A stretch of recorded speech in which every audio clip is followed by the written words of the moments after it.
राजद वाले करते होंगे, ये वो परसेप्शन बनाते हैं, इसीलिए उसका सुपड़ा साफ होने लगा। आज रेखा गुप्ता जी 2 बार से लगातार आ रही, पहली बार जीती और मुख्यमंत्री बनी। राजद के पास कोई मुद्दा ही नहीं, कोई विकल्प नहीं, उनके घर में आग लगा हुआ है, वो अपने घर को नहीं बुझा रहे हैं, बाल्टी लेके पानी लेके दूसरे घर को बुझा रहे हैं। हमारे यहाँ गुट नहीं होता, गट होता है। भारतीय जनता पार्टी में पार्लियामेंट्री बोर्ड बैठती है। भारतीय जनता पार्टी विश्व की सबसे बड़ी पार्टी है। नीतीश कैबिनेट में 7 बीजेपी के नए विधायक मंत्रिमंडल में शामिल हो गए, लेकिन एक नाम की चर्चा खूब हुई, लेकिन उन्हें मंत्री तो नहीं बनाया गया। हम सीधा बात करेंगे इंजीनियर शैलेंद्र जी से और सीधा जानेंगे, बीजेपी के विधायक हैं। सर, आपकी नाम की चर्चा खूब हो रही थी, लेकिन अचानक क्या हो गया ऐसा? देखिए, भारतीय जनता पार्टी विश्व की सबसे बड़ी पार्टी है और हम सौभाग्यशाली हैं, आज सुशील मोदी जी नहीं रहे और 2005 में उन्होंने ही मुझे टिकट दिया था और 4 बार चुनाव लड़े, 2 बार के विधायक हैं। जीवन खपा देता है लोग, तब भी टिकट नहीं मिलता है और हम तो भाग्यशाली हैं, यहाँ पार्टी निर्णय लेता है। भारतीय जनता पार्टी में पार्लियामेंट्री बोर्ड बैठती है। राष्ट्रीय अध्यक्ष जेपी नड्डा साहब, हमारे अध्यक्ष दिलीप जायसवाल जी बिहार के, और भी वरिष्ठ लोग, डिप्टी सीएम सम्राट जी, विजय सिन्हा, सभी कोई बैठ के इस पर घंटों चर्चा होती, कई दिन तक चर्चा होती और उसमें चर्चा होती है किस समाज से लेना है, किस वर्ग से लेना है, किस प्रमंडल से लेना है, और वो समेकित निर्णय ही होता है, तब ये निर्णय लिया जाता है। लेकिन कहीं ना कहीं जो विपक्ष हमेशा जो है बीजेपी पे जो आरोप लगाती है कि बीजेपी में कई गुट माने जाते हैं, क्या उस गुट में आप शामिल नहीं थे क्या? इसी वजह से नाम की जो चर्चा हुई अचानक। देखिए, हम लोग संघ पृष्ठभूमि से आते हैं, हमारे यहाँ गुट नहीं होता, गट होता है। इसलिए ये, क्योंकि राजद के पास कोई मुद्दा ही नहीं, कोई विकल्प नहीं, उनके घर में आग लगा हुआ है, वो अपने घर को नहीं बुझा रहे हैं, बाल्टी लेके पानी लेके दूसरे घर को बुझा रहे हैं। अरे जगदानंद सिंह का क्या हाल बना रखा है। अब वो 2025 का चुनाव आने वाला है, वो समझ में आ जाएगा उनको, 25 पे सिमट जाएंगे, 22 पे सिमट जाएंगे।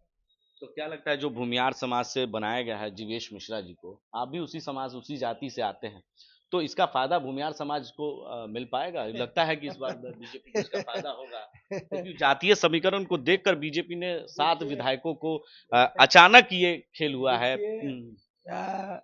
सवाल जो है, आप लोग, हमारी पार्टी सबका साथ सबका विकास करती है। अगर जाति पर ही आते हैं और क्षेत्र पर ही आते हैं अगर, तो हमारी पार्टी जो है निर्णय लिया है और हम भाग्यशाली हैं, जिस प्रमंडल से आते हैं उस प्रमंडल में भी डिप्टी सीएम आदरणीय हमारे सम्राट चौधरी जी हैं, और जिस जाति से हम आते हैं भूमिहार समाज से, उस भूमिहार समाज के भी आइकॉन डिप्टी सीएम है विजय सिन्हा जी। हमें गर्व है कि हम जिस प्रमंडल से आते हैं उस प्रमंडल में भी डिप्टी सीएम सम्राट चौधरी जी, और जिस भूमिहार समाज से आते हैं उस समाज के भी बिहार के icon deputy CM Vijay Sinha ji. लेकिन इंजीनियर शैलेंद्र की याद क्यों नहीं आई? वो भी तो भूमिहार समाज से आते हैं, एक और भूमिहार का मंत्री होता तो क्या बिहार में फायदा तो ये मिलता। बताइए कि हम ही हैं भूमिहार और भी 10-12 विधायक हैं भूमिहार, तो पार्टी जो निर्णय लेती है,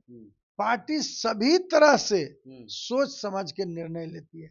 आज रेखा गुप्ता जी 2 बार से लगातार आ रही, पहली बार जीती और मुख्यमंत्री बन गई। और कहीं आप देखिए, छत्तीसगढ़ में देखिए, आप मध्य प्रदेश में देखिए, पहले आप झारखंड में देखिए, पहले बार के भी विधायक गुजरात में देखिए, पहले बार के विधायक मुख्यमंत्री बन गए। तो पार्टी निर्णय लिया ना, पार्टी में ये विजन होता है, वो इस बात का निर्णय लेते हैं और बहुत मंथन होता है इसमें, इसलिए उसका जो निर्णय होता है सर्वमान्य होता है। देखिए, अंतिम सवाल मेरे चलते चलते जहन में आ गया है।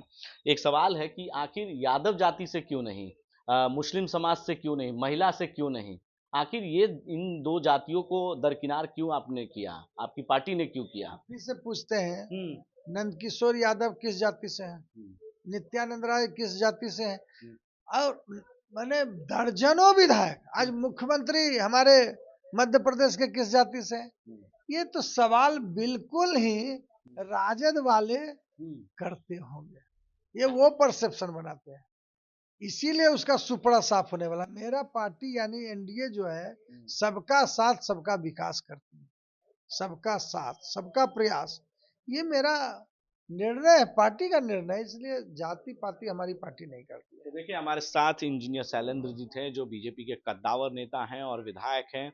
सीधे तौर पर इन्होंने कहा कि हमारी पार्टी जातिवादी नहीं मानती, हमारे यहाँ कोई गुट नहीं होता है, हमारे यहाँ जो कुछ होता है वो पूरी तरीके से होता है, सभी समाज और सभी जातियों को लेकर हमारी पार्टी चलती है।